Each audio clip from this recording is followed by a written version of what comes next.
how did this happen? How did this self-proclaimed communist with such an anti-Israel and an anti-Jewish agenda gain so much traction in the largest Jewish city in America? Ruthie, why don't you start? Well, one reason is that young people, educated people, who are actually quite stupid about politics and life in general, seem to love free stuff, or what they imagine will be free stuff.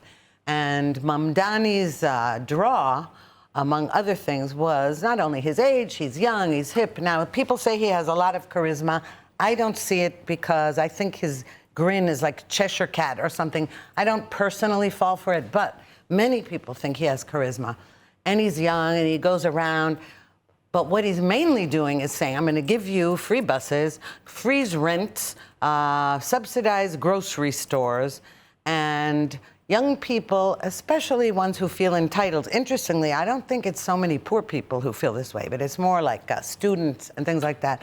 Like we saw in Tel Aviv with protests, it's sort of like this complaint about why can't we afford to live in New York City? And this can be young professionals who don't earn enough, but really to live in the city where they work, and that may be a shame. But so his promises are very, I would say, very seductive. And do you agree with this sentiment? Part of it, absolutely. The only part I would disagree is I think he is indeed charismatic. He's run an excellent campaign. He knew how to use TikTok and social media in ways that his opponents did not. His opponents look old, and he looks young. And so certainly young people like something young, and especially in this time when America's had two old presidents, right? The two oldest presidents in American history, one after the other. You can like them or hate them, but we can all agree they're old. And so Americans, or New Yorkers in this case, will say, this young man, look at all the ideas he has. Are they relevant? Are they good? Well, he has ideas. That's more than something else. And by the way, all the ideas that he has, every one of them I disagree with. I mean, I don't know everyone, but all his major ideas I disagree with on an economic sense. My degree in economics says none of them can work. However, they're at least ideas, right?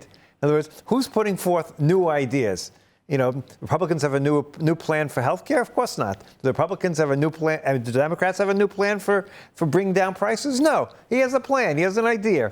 It's irrelevant that it's terrible? No, but it's an idea. A young man with ideas, being able to promote those ideas on TikTok and Facebook and Instagram and everywhere else, that's what got him to where he is.